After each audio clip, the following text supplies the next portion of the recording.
el Señor ha estado hablando mucho a mi corazón acerca de la paternidad. Pero la manera como Dios me ha hablado a mí acerca de la paternidad ha sido precisamente a través de la paternidad de Dios.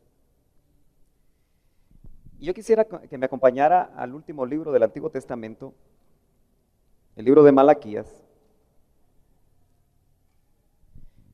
Y vamos a leer un verso que ya muchos, creo, de ustedes han oído. Es los últimos 2 versos del Antiguo Testamento. Fue así como la revelación del Antiguo Testamento terminó. Pero yo no le llamo a este pasaje una de las señales escatológicas, para los que les gusta la escatología, más importantes que nosotros deberíamos de poner atención y preguntarle por el Espíritu al Señor qué realmente esto significa. Muchos púlpitos se usaron el año pasado, no solo en Estados Unidos, para hablar del Y2K, el famoso problema de las computadoras. Y muchos ministros usaron su tiempo para asustar a la gente, para transmitirles un mensaje que no era de Dios, como ahora lo comprobamos, porque sencillamente no están buscando o buceando de parte del Espíritu, tratando de conectarse con el Espíritu de Dios, que puede discernir los tiempos y que nos puede permitir tener una brújula para saber qué es lo que Dios quiere para su iglesia en los tiempos finales. Pero casi ninguno de todos los que hablan escatología o se refieren a los tiempos finales han visto un verso tan importante como el 5 y el 6 del capítulo 4 de Malaquías, que vamos a leer y luego vamos a orar para que el Señor nos guíe. Dice el verso 5, he aquí que yo os voy a enviar a Elías profeta. Antes, ahí está la ubicación escatológica de este verso, antes que venga el día grande y tremendo de Jehová. Usted sabe que el día grande y terrible, como dicen otras versiones, no ha empezado. Pero eso le pone un contexto escatológico a lo que ahora va a decir. Y él, hablando de Elías, volverá el corazón de los padres hacia los hijos, y el corazón de los hijos hacia los padres. No sea, así termina el Antiguo Testamento, no sea que venga yo, dice Jehová, y hiera la tierra con maldición. Vamos a orar. Padre, en esta hora yo te doy gracias, porque sabemos, Señor, que tu presencia está entre nosotros. Gracias por poner el anhelo en el corazón de los padres, en el corazón de los niños, Señor, para venir a este desayuno. Gracias por la oportunidad que tenemos de hablar a los padres. Yo te pido que tu Santo Espíritu nos dé unción fresca. Que tu Santo Espíritu, Señor, nos permita llegar al espíritu de cada padre que está aquí. Que cada niño que está aquí, no importando su edad, pueda ser ministrado profundamente por el Espíritu Santo. Y que podamos, Señor, ser tocados profundamente, cada uno de los que estamos aquí, respecto a lo que tú en estos tiempos nos quieres hablar. En el nombre de Jesús, abre nuestro entendimiento. Quita todo prejuicio en las mentes. Quita todo prejuicio, Señor, en el corazón. Quita, Señor, toda cosa contraria, toda preocupación, todo estorbo, para que la palabra pueda llegar. Que la palabra, Señor, haya acomodo desde los niños hasta los jóvenes y los padres, en el nombre de Jesús. Amén. Fíjese que es bien interesante darse cuenta que Dios está interesado en restaurar la paternidad. Lo dice aquí. El profeta Elías no va a ser enviado para hacer milagros sorprendentes, como lo hizo anteriormente. No me voy a meter a la polémica teológica de saber si era exactamente o va a ser literalmente Elías el que no vio muerte, el que va a venir, o se van a mover ministerios a la manera de Juan el Bautista en el espíritu de Elías.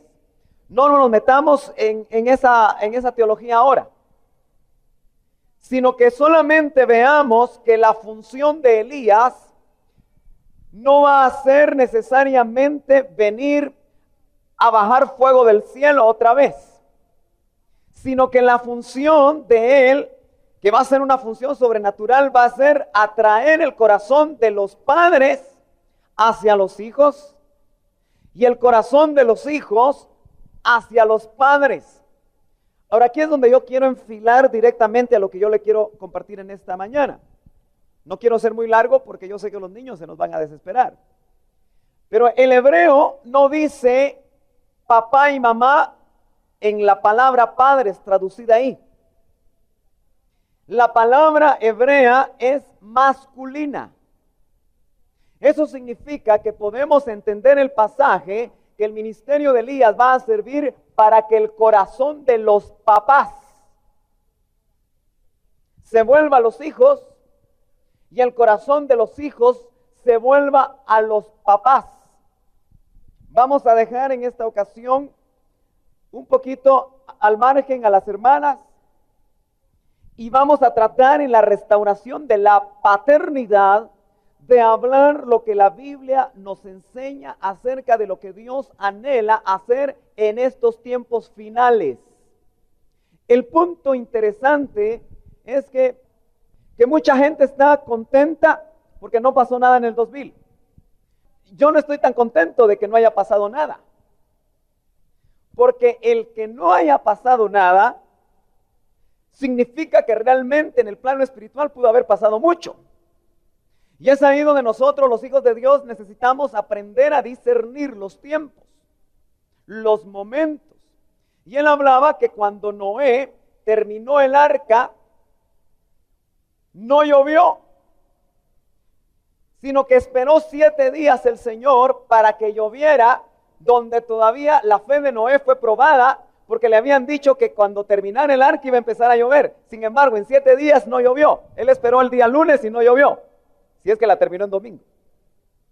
Y el martes salió a ver y no llovía.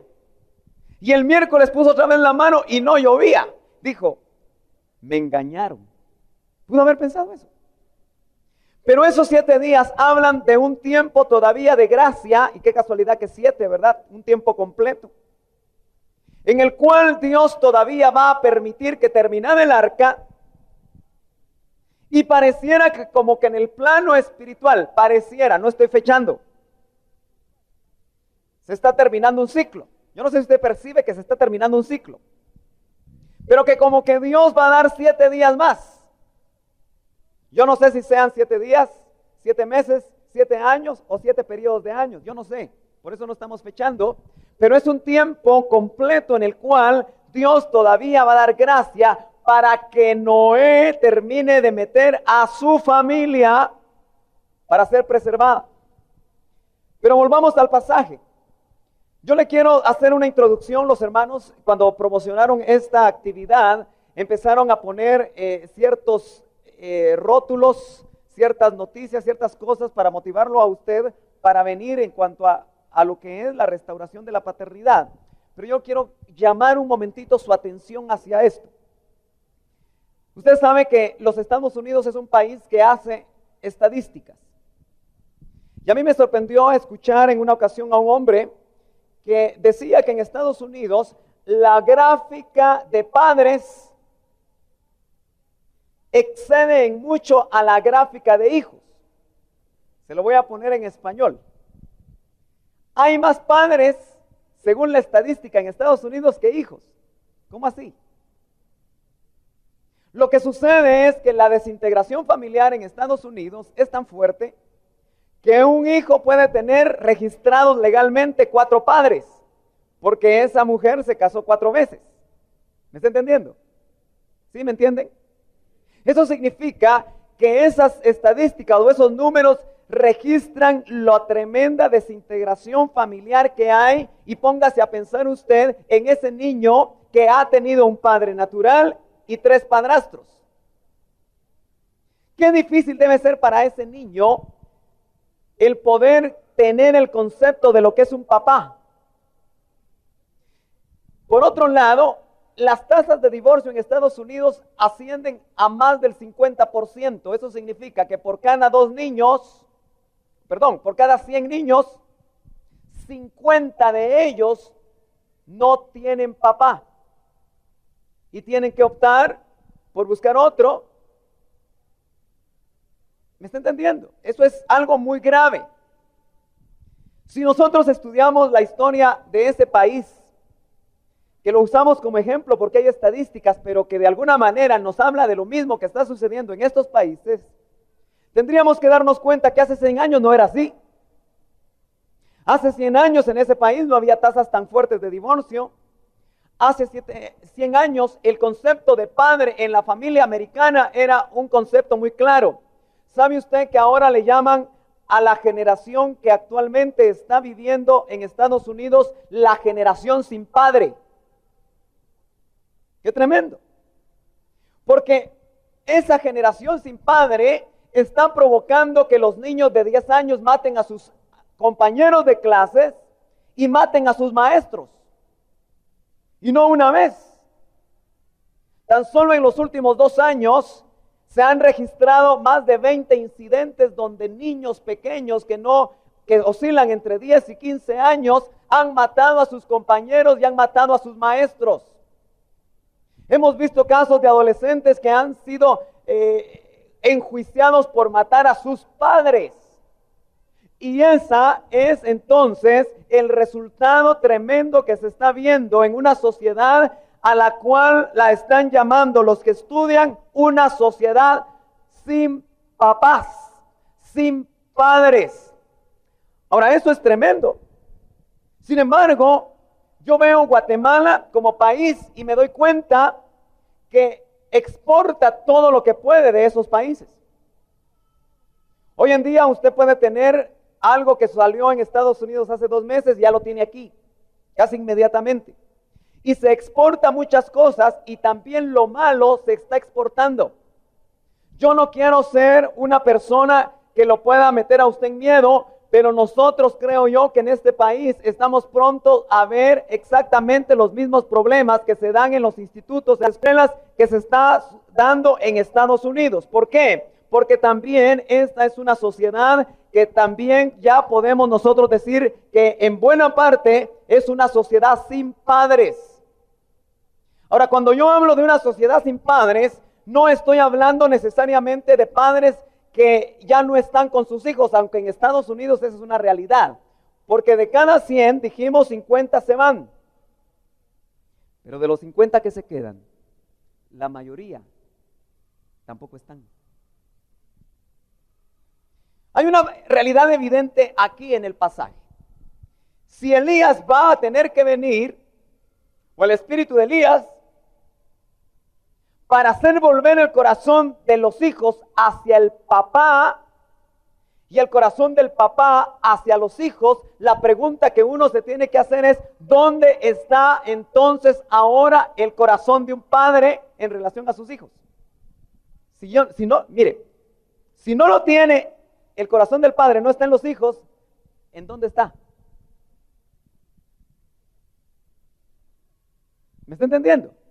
Si Dios tiene que hacer una operación divina, tiene que irrumpir para hacer volver el corazón de los papás hacia los hijos, ¿dónde estará el corazón de los padres hoy?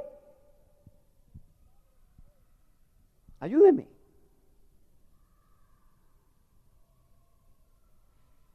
¿No es cierto que el corazón de muchos padres está en el trabajo?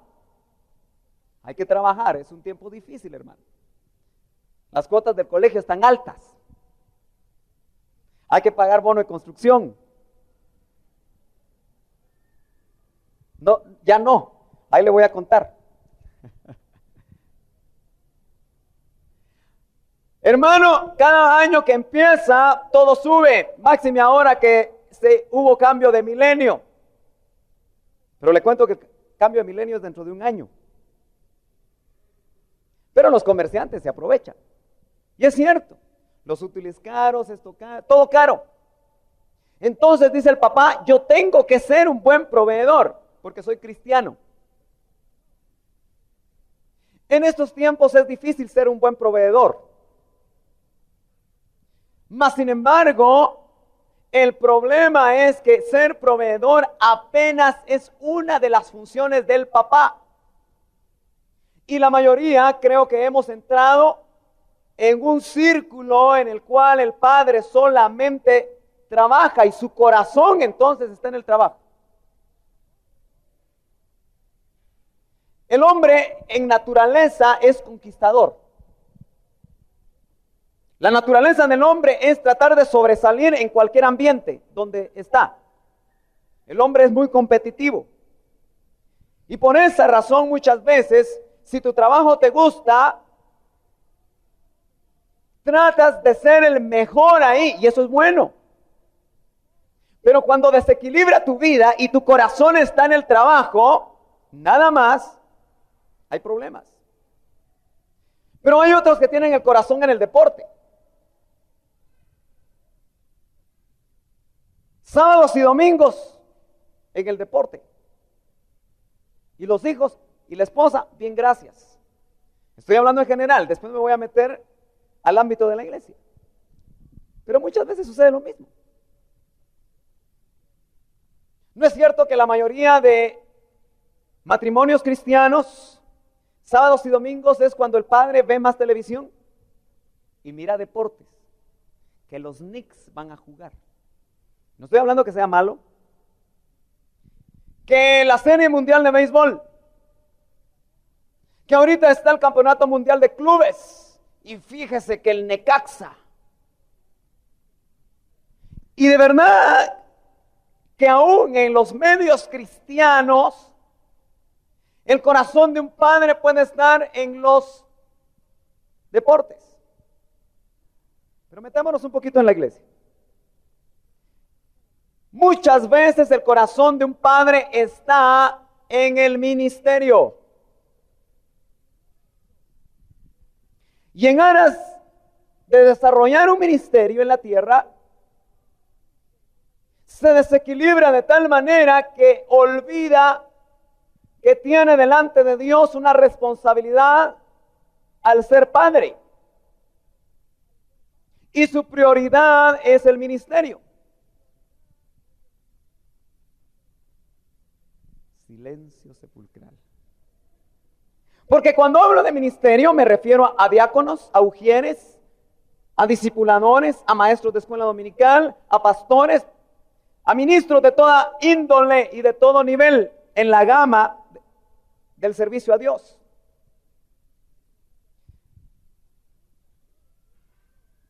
Muchas veces nosotros tenemos nuestro corazón en el ministerio nada más. Una vez que acompañaba al doctor Ríos en la Ciudad de México, iba con 10 ministros aproximadamente. Muchos de ellos ya no están con nosotros. Y yo les lancé una pregunta, les dije, ¿por qué será que a la mayoría de ministros les gusta mucho salir fuera? Porque a veces es porque nos gusta, no tanto porque se necesite.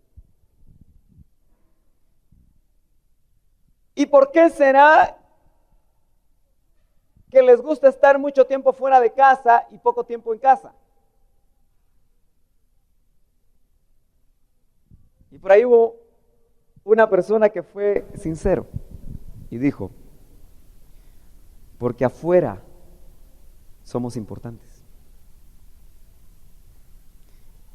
Y dijo, qué tremendo. Porque en casa saben cómo somos, ¿verdad? Aquí usted se puede ver hasta con un halo luminoso, ¿verdad? Pero nuestras esposas o nuestros hijos pueden estar diciendo, ¿a poco? ¿Se recuerdan de eso? Aquella pareja que estaba compartiendo en un desayuno familiar y sus hijitos estaban ahí y decían cuánto nos amamos, cuánto el Señor ha hecho esto y solo maravillas hablaban y una niñita, hija de ellos, cuando ellos hicieron una pausa, se puso a decir, ¿a poco? Expresando con esa frase típica mexicana, que lo que estaban diciendo acá no era una realidad de abajo. ¿Dónde está el corazón de los papás hoy? ¿En los estudios? ¿En los negocios? ¿En las empresas? ¿En las metas? ¿En los logros? Como yo soy papá, muchas veces tú y yo podemos disfrazar nuestro anhelo humano de alcanzar objetivos y metas diciéndole a nuestra familia, es que es por ustedes, para que tengan una mejor casa, para que tengan un mejor carro, para que tengan mejores estudios. Es porque ustedes van a ser bendecidos después. Y generalmente tendemos a disfrazar eso, pero en el fondo es porque nuestro corazón no está volteado hacia los hijos, sino que está volteado hacia otra cosa. Ahora, yo solo le estoy mostrando o desnudando una realidad que el Señor escatológicamente hablando dijo que íbamos a vivir. ¿Ya vino el día grande y terrible de Jehová? No, ¿verdad? Usted dice que antes que venga. ¿Y usted cree que ya va a venir el día grande y terrible de Jehová? Yo creo que ya va a venir. No le puedo dar fecha. Pero si no ha venido, yo, hermano, empiezo a entender que estamos viviendo tiempos de restauración de todas las cosas, donde el Señor anhela restaurar la paternidad. Ahora, yo le quiero decir algo, porque necesito entrar al pasaje que verdaderamente es el que le quiero compartir. Ese pasaje se encuentra en el capítulo 1 de Mateo y verso 20. Pero, ¿sabe usted que el enemigo es un enemigo muy sutil? Es estratégico. Él sabe la vida humana. El diablo lleva por lo menos 6,000 años y yo creo que se le podría dar a Satanás un doctorado en conocimiento de las debilidades del hombre. Él supo cómo engañar a Eva para que Adán cayera. Él supo cómo trabajar y asediar a Caín para que matara a Abel. Y desde los albores de la historia bíblica y humana, Satanás se ha vuelto un especialista en meter al hombre en trampas donde tontamente el hombre cae, sin importar que el hombre sea un hijo de Dios. Y una de las mayores trampas que actualmente el enemigo está metiendo, no solamente al mundo, sino que también a la iglesia, es que los padres nos olvidemos de nuestro papel de acuerdo a la revelación de Dios. Por eso hoy en la mañana yo le decía, Señor, ¿cómo presento este tema?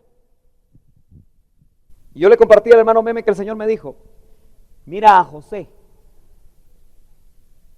no el de Arimatea, eso lo hablamos en otra ocasión, el padre de Jesús, me dijo. Pero ¿sabe qué me dijo mi corazón? Si José, que no fue el verdadero padre de Jesús, supo ser padre, ¿cómo es posible que ustedes no lo puedan ser? Y me bajó de la moto, hermano. ¿Me está entendiendo? José fue un padre putativo. Y lo vamos a leer acá, capítulo 1 de Mateo, verso 20, dice 19. Entonces José, su marido, hablando de María, siendo hombre justo y no queriendo exponerla a María a la ignominia pública, se propuso repudiarla secretamente. Pero mientras él pensaba en esto, he aquí un ángel del Señor le apareció en sueños diciendo, José, hijo de David, no tengas recelo en recibir a María tu mujer, porque lo que en ella es engendrado del Espíritu Santo es. Ahora vamos a estudiar rápidamente a José como un padre que no engendró en María nada. Y que por lo tanto el fruto, que dice la Biblia que era del Espíritu, él a través de una revelación, decidió darle paternidad. ¿Me está entendiendo? José decidió, después de una revelación, ser padre de Jesús. Entonces, hermano, yo quiero entender que si nosotros en estos días no recibimos una revelación de lo que es la paternidad, no vamos a poder ser padres. Disculpe, pero solo vamos a ser engendradores. No vamos a ser padres. Y eso va a provocar en las familias cristianas desequilibrios tan grandes que la generación de todos estos niños que están aquí podría ser trastocada. Porque el padre cubre. La cobertura en una familia no es la mamá, es el padre. Si a nosotros no se nos revela por parte del Espíritu cuál es la verdadera paternidad, hermano, vamos a seguir siendo padres a la manera del mundo. Yo en lo personal tengo que reconocer que como padre me he equivocado muchas veces, tal vez más que usted. Hoy meditaba y recordaba con mi esposa que el hecho de haber tenido en mi experiencia personal un padre ausente ha pesado muy fuertemente en mi vida. ¿Cómo aprende usted a ser padre? Lo aprendió 20 años atrás, de cuando le tocó ser papá, por lo menos. Porque usted, desde que empezó a tener uso de razón, empezó a ver a su papá cómo actuaba. Si su papá era amoroso con su mamá, su alma lo guardó. Pero si su papá golpeaba a su mamá, su alma lo guardó. Si su papá era responsable, su alma lo guardó.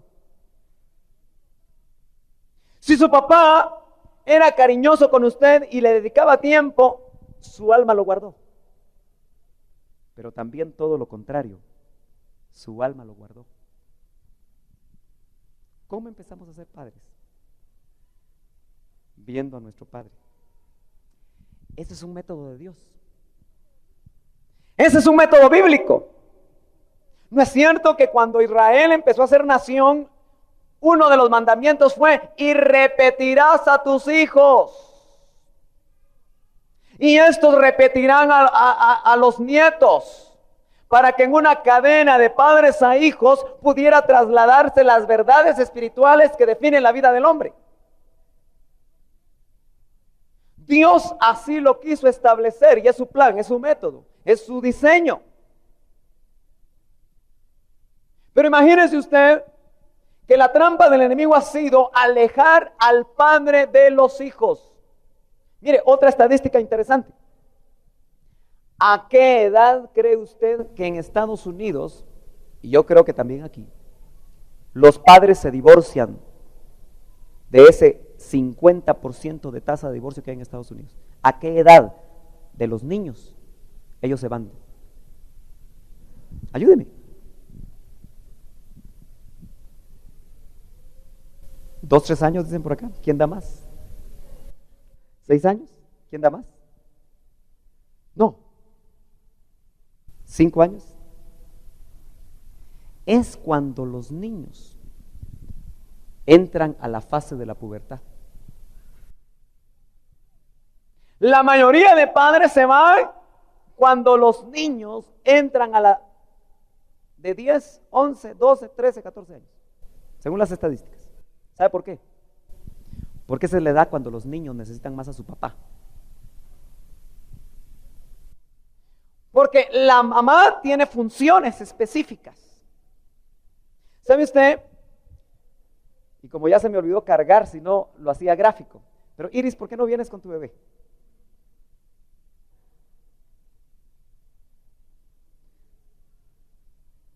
Quiero hacer gráfico esto. ¿Cómo generalmente carga un bebé una mamá?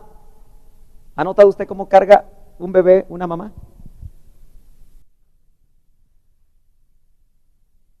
¿Qué hace generalmente una mamá? ¿La ven todos? Mire, ¿cómo hace una mamá para cargar un bebé? Lo pone con la cabeza contra su pecho para protegerlo. Ahora, ¿cómo hace un papá? A ver si puedo. Amén.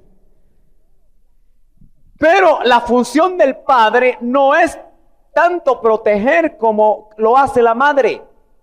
La función de un papá es lanzar al mundo, lanzar a los retos, preparar al niño para enfrentar las situaciones en las cuales él va a tener que hacer algo y tener que tener convicciones. Sin embargo, la mayoría de la gente hoy en día, y yo no sé cuál fue su experiencia, creció solo con mamá, aunque papá nunca se fue de la casa. Pero el papá nunca estaba. ¿No es cierto que en esta sociedad moderna el papá sale a las 6 de la mañana y llega a las 10 de la noche porque vino al culto? ¿A qué hora los hijos ven al papá? Y así puede ser de lunes a domingo, no con calcetines flamingo. Y se puede, hermano, pasar los meses y los años y el niño necesita a su padre, pero la fase más crítica es cuando el niño deja de ser niño y se vuelve hombre. La fase más crítica es cuando la niña deja de ser niña y se vuelve mujer, porque el padre por lo menos tiene que hacer dos cosas importantes en todo hombre y en toda mujer: definir identidad y definir destino. Ok, pero yo quiero entrar a este pasaje porque no voy a lograr entrar. Note usted que para que José aceptara ser padre de un hijo que no era de él, un ángel le tuvo que hablar. Entonces, hermano, yo acuño esta frase: el que no tenga revelación de Dios sobre la paternidad no puede ser padre. Puede hacer todo lo demás: proveedor, engendrador, cuidador, lo que usted quiera, pero no padre. Ahora, ¿cuál es la revelación? Yo estaba entendiendo, hermano, que la revelación que nos tiene que venir a nosotros, que somos hijos de Dios, es que nosotros tenemos un Padre Celestial. ¿Cuántos de aquí son hijos de Dios? Pero ¿cuántos viven todos los días con la realidad que tienen un Padre allá en los cielos? Esa es otra cosa. Mire, yo le quiero decir algo que yo he estado meditando mucho en mi corazón y que he vivido en mi propia experiencia.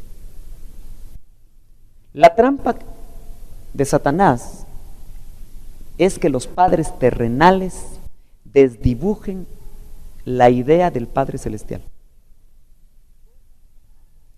¿Cómo aprendemos nosotros el concepto de Padre? Según nuestra experiencia con nuestro Padre, ¿sí o no? A usted le puede enseñar muchas cosas bíblicas. ¿Cuántos aquí son hijos de padres cristianos? ¿Hay alguno? Levanten su mano. Mire, mire. Sí, eso es resultado de tantos años de evangelio en este país.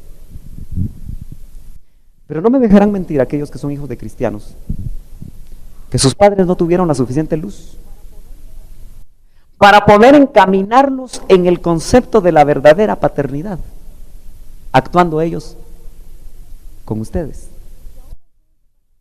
Y que ahora ustedes están en mejor posición porque el Señor está revelando, está hablando más claramente. Por eso yo tengo un pasaje que ojalá que lo encuentre, donde yo le quiero hablar a ustedes, San Juan, capítulo 16 y verso 23, y luego regresamos a Mateo. De verdad que yo quiero ser corto, pero no sé si lo voy a poder hacer, pero yo creo que cuando los niños estén pidiendo pelo, que levanten la mano. Capítulo 16 y verso 23, dice algo que yo le quiero compartir. Y en aquel día no me preguntaréis nada. En verdad os digo. Usted sabe que cada vez que Jesús decía en verdad os digo, iba a decir algo muy importante. Todo cuanto pidiereis al Padre, no dice al Hijo ni al Espíritu Santo, al Padre, en mi nombre, Él os lo dará. Pero el verso 25, estas cosas os he hablado en parábolas. Esto es lo que me interesa. Empero, la hora viene en que no hablaré más en parábolas. Mire la frase final. Sino que os manifestaré abiertamente las cosas de mi Padre. Ahora, ¿cuándo será esa hora? En Jesús, ¿cuándo sería esa hora? Yo quiero entender que esta es la hora en que el Señor está revelando al Padre, donde nos van a hablar abiertamente acerca del Padre. Yo tuve una experiencia interesante en septiembre del año pasado, del antepasado. Yo tenía que enseñar a pastores en Malacatán. Y me puse a orar, no siempre lo hago, pero me puse a orar esa vez. Y bajó a mi corazón un diálogo con el Señor. Y me hizo una pregunta. ¿Por qué ustedes solo hablan de mi Hijo y del Espíritu Santo? Y a mí me desubicó la pregunta. Pero me puse a hacer análisis rápidos en mi mente. Y en mis 20 y pico años de cristiano, me di cuenta que muy pocas veces he oído enseñar acerca del Padre. Y que he oído muchas enseñanzas del Hijo. Y hace 10 años se empezó a hablar mucho del Espíritu Santo. Un personaje que vino hace poco aquí a Guatemala puso de moda el diálogo con el Espíritu. Y a partir de ahí todo el mundo habla del diálogo con el Espíritu y todo el mundo habla del Espíritu y de las manifestaciones del Espíritu. Pero ¿cuántas veces usted ha oído enseñanzas acerca del Padre? Yo fui por 10 años centroamericano dispensacionalista. Y el dispensacionalismo dice que el Padre habló en el Antiguo Testamento y que el Hijo en el Nuevo Testamento hecho efectivo el trabajo por medio del Espíritu. Y creo que muchos de nosotros hemos creído que el Padre habló en el Antiguo Testamento. Pero ¿sabe qué otra cosa el Señor me ha mostrado? Que Cristo está en el atrio. Salvación. La esfera del Espíritu Santo es el lugar santo. Pero adivine cuál es la esfera del Padre. Es el lugar santísimo. Eso quiere decir que desde que se rompió el velo de arriba para abajo, y dice Hebreos que se abrió un camino abierto y vivo hacia el lugar santo, santísimo, hace 2000 años que el Padre se nos quiere revelar. Cristo anda buscando pecadores, dice un cassette del 83 del Dr. Ríos. Pero el Padre lo que anda buscando son adoradores. Cristo lo buscó a usted cuando era pecador. Pero ahora el Padre lo anda buscando a usted para que sea adorador. El problema es que nosotros no tenemos un concepto del Padre por lo que nos pasó en nuestra relación con nuestro Padre terrenal. Mira la trampa. Si su Padre fue severo con usted, usted tiene un concepto de Padre severo, aunque me diga que no. Si su Padre lo abandonó,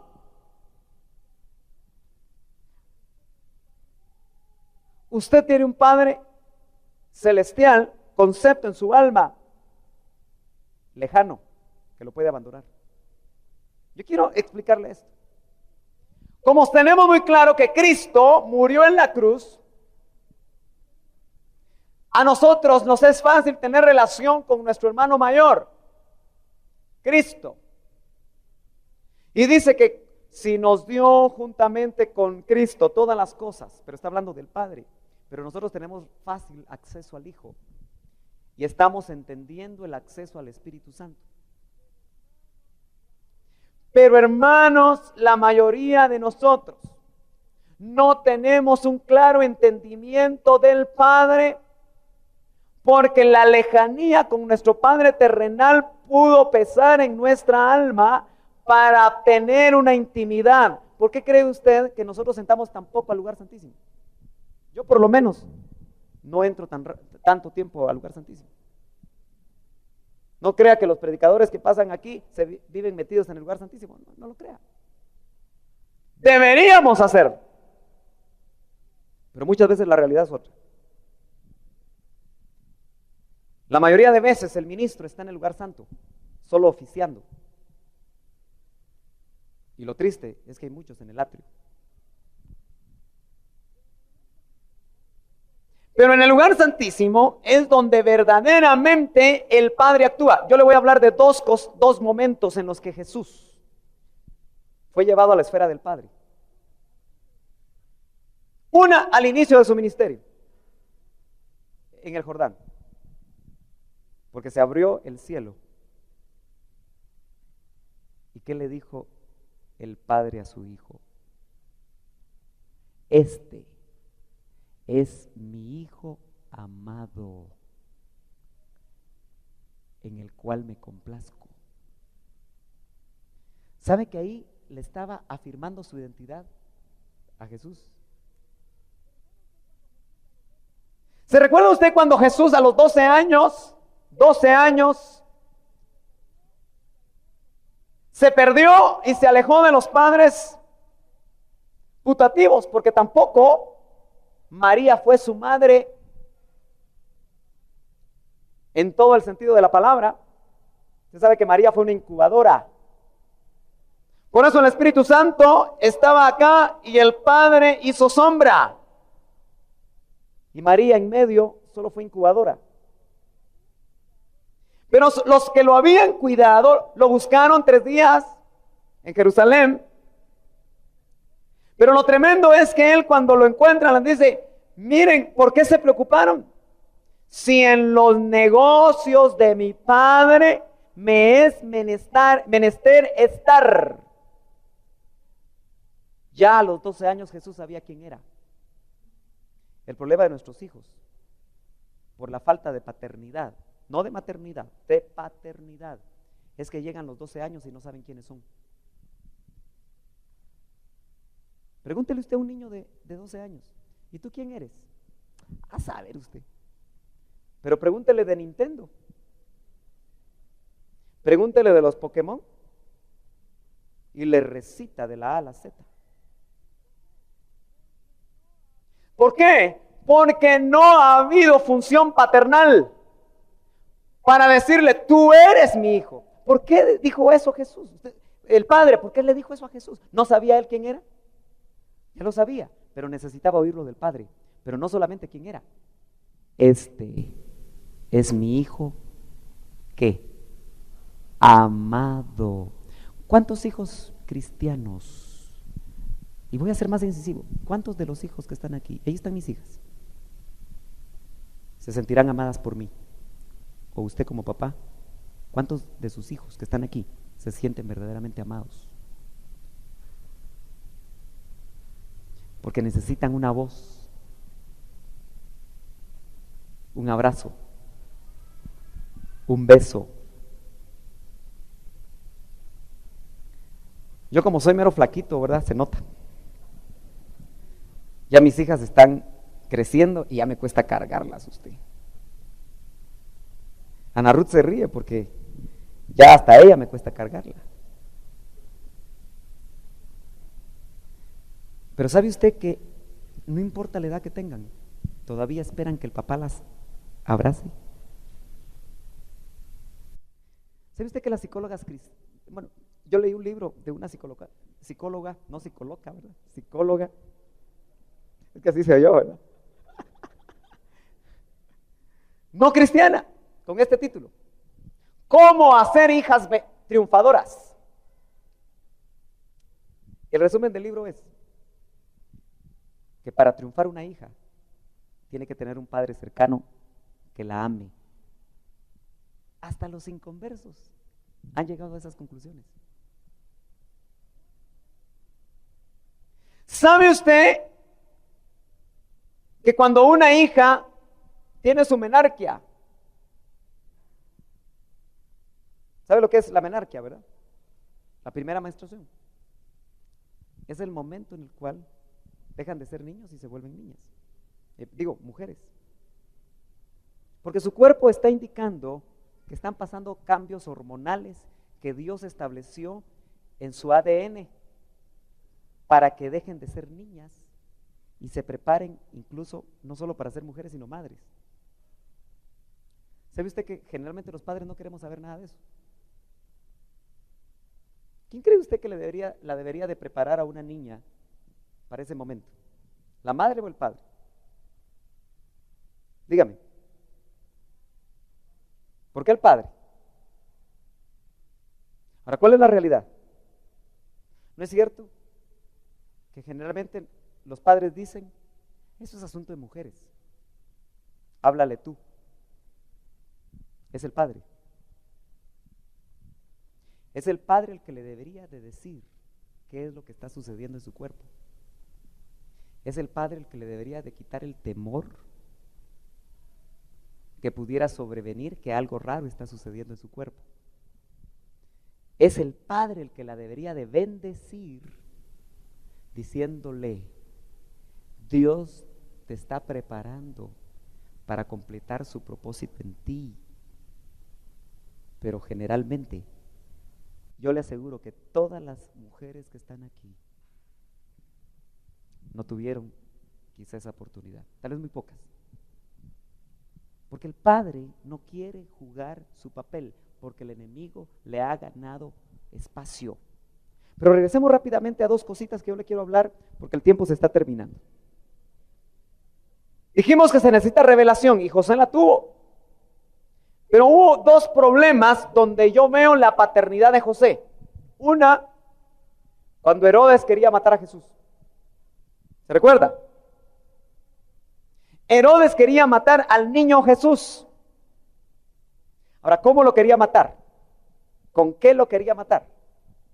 Dígame, usted que ha leído la Biblia, ¿cómo quería matar Herodes a Jesús? ¿Cómo? Con espada. Yo le decía: Señor, ¿y por qué con espada? Bueno, uno se puede poner a lucubrar y decir: bueno, era lo que se usaba en esos tiempos, ¿verdad? Soldados romanos. Pero, ¿la espada de qué nos habla?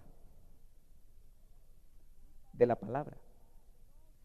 Mi palabra es como espada de dos filos. Entonces, mire lo que me dijo el Señor.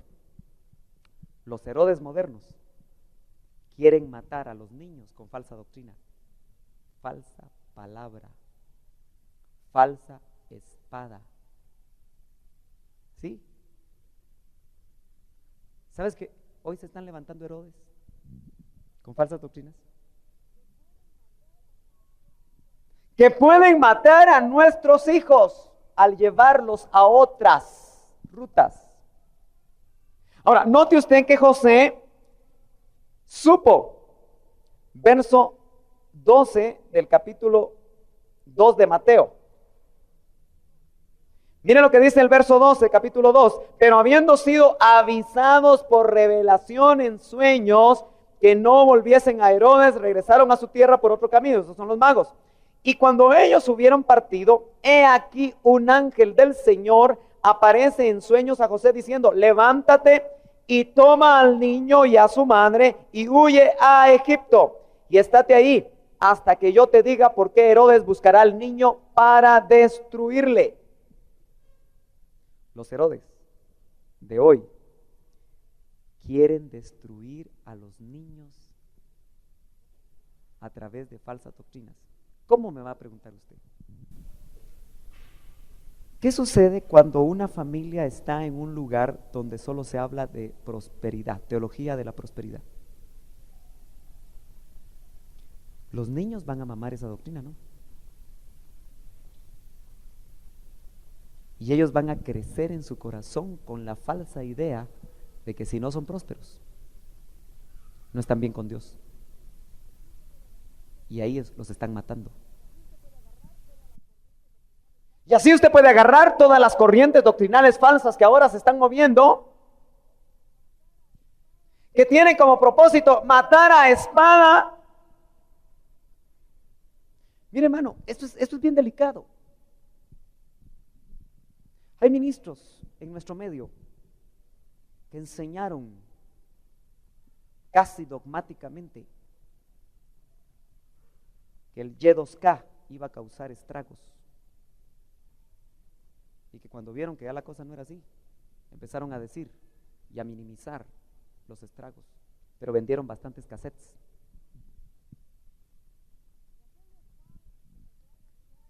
Y aquellos padres que se tragan todo, a veces yo creo que hay cristianos cocodrilos que abren la gran bocota. Usted ha visto cómo los cocodrilos comen, ¿verdad? Yo creo que son más grandes que un brazo las bocas que tienen, y les entra todo. Cuando un papá no discierne la verdadera espada del Espíritu, se traga todo, tornillos, tuercas, todo lo que le den doctrinalmente hablando. Y ahí está contento, ahí está feliz, y sus hijos están muriendo. Pero yo le hablo ahora que la revelación. Ahora note usted que José primero le reveló a un ángel que tenía que ser padre de un hijo que no era de él. La paternidad se la revelaron. Segundo, le revelaron cuándo huir de los Herodes.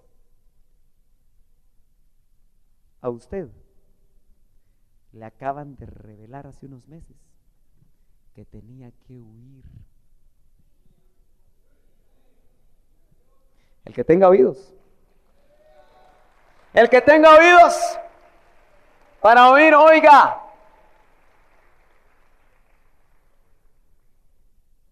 Pero note que fue revelación. ¿Sabe cuál es el problema de nosotros los padres? Que queremos tener revelación solamente para dar bonitos mensajes y lucirnos en los púlpitos. Oramos para que la palabra sea abierta y venga espíritu de revelación. ¿Por qué no oras para que venga espíritu de revelación que te muestre el corazón de tus hijos?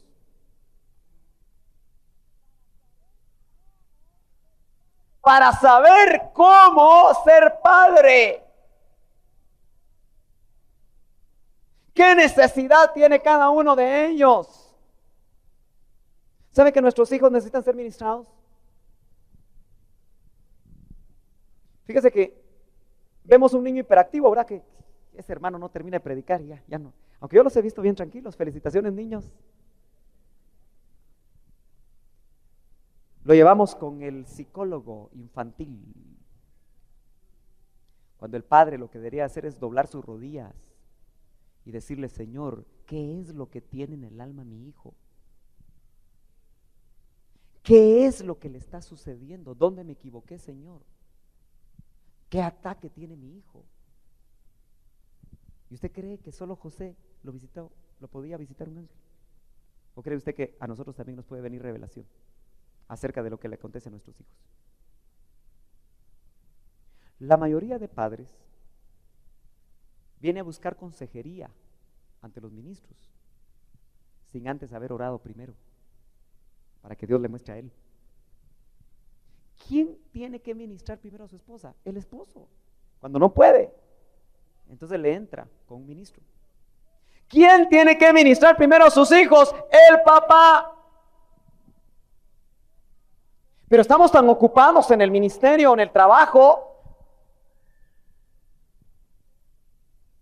Por eso nos gustan los colegios cristianos. Nos hacen el chance.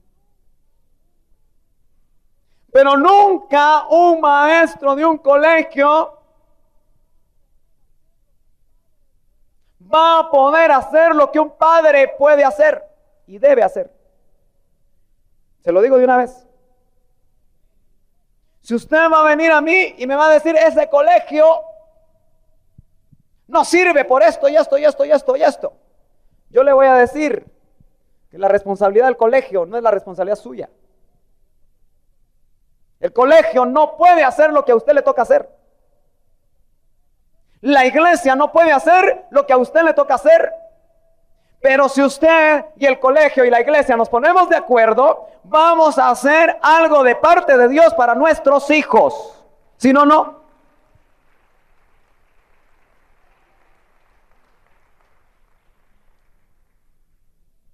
Tienes que tener revelación para enfrentar a los Herodes. ¿Pero a dónde lo llevó? Fíjese que qué llamativo. ¿Por qué Jesús sacó de Jerusalén? O el padre, porque fue el padre el que sacó a su hijo de Jerusalén a Egipto. Dice la Biblia que fue para cumplir una profecía. De Egipto llamé a mi hijo. ¿Pero qué hay en Egipto? ¿De qué nos habla Egipto? Del mundo. Egipto nos habla de faraones. Y dice acá que iba a estar ahí hasta que los Herodes ya no buscaran al niño para destruirlo. Ahora, el Señor me hablaba que en Egipto está el Nilo, ¿verdad? Se recuerda que en Egipto también querían matar a los niños.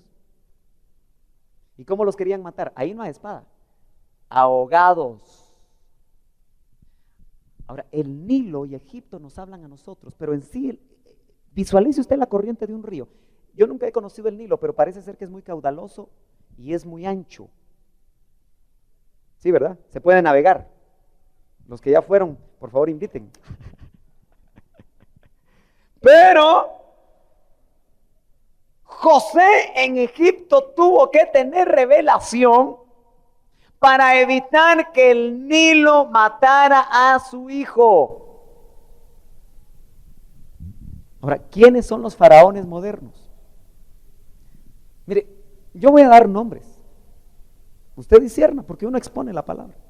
Si yo estoy hablando de cosas que no se pueden soportar o no se pueden digerir porque tal vez es mi cabecita, usted discierna. Pero el Señor me decía hoy en la mañana, los faraones modernos ahora son hombres como Bill Gates, Steven Spielberg, George Lucas. Los altos dirigentes de las caricaturas en Japón, que son los responsables de los Pokémon. Los líderes que son los responsables de las caricaturas inglesas, de los Teletubbies, donde hay un homosexual ahí, enseñándole a sus niños a ser homosexuales. Los Disney de hoy, metiendo pornografía infantil en las películas, como La Sirenita. Esos son los faraones de hoy que quieren ahogar a nuestros niños en las corrientes del Nilo. Y usted y yo sin revelación. Mira, hermano, yo no soy partidario de decirle a la gente, no vea esto, no haga esto, no compre esto, porque para eso tiene Espíritu Santo usted. Pero hoy más que nunca, y mis hijas, usted les puede preguntar, desde que nos dimos cuenta que ya la misma Disney reconoció haber metido pornografía infantil en un video de Bernardo y Bianca de Walt Disney y recogió más de 1,5 millones de películas en Estados Unidos. Y cabal, en internet se muestran las gráficas donde está la pornografía infantil de películas como La Sirenita, Roger Rabbit, que sus hijos y los míos felices han estado viendo por tanto tiempo. Y qué bonito, ¿verdad? Walt Disney. ¿Sabía usted que el vicepresidente de Walt Disney es un homosexual casado con un hombre? Y que una vez al año se está haciendo el día gay, donde más de 1 millón de gays homosexuales están llegando ahí y que las escenas son terribles, y que los bailes homosexuales que abiertamente hacen, y usted y yo estamos con los ojos cerrados. Cada uno decide. Si usted es de criterio amplio, usted y Dios. Si usted es de criterio cerrado, usted y Dios. Sin embargo, nosotros no hemos visto que José mantuvo al margen a Jesús de las corrientes egipcias. Ahora, ¿cómo lo hizo? Seguramente como lo hizo el papá y la mamá de Moisés. Aunque ya se puso a pensar usted que fue la mamá la que salvó a Moisés. El papá no aparece para nada, ¿verdad? Fue la mamá la que le hizo arca. Pero el que le tocaba hacer arca era el papá de Moisés. Tal vez por eso Moisés no podía sujetar a Séfora, porque tal vez vivió matriarcado. Eso yo no lo había pensado. Ahorita lo sé.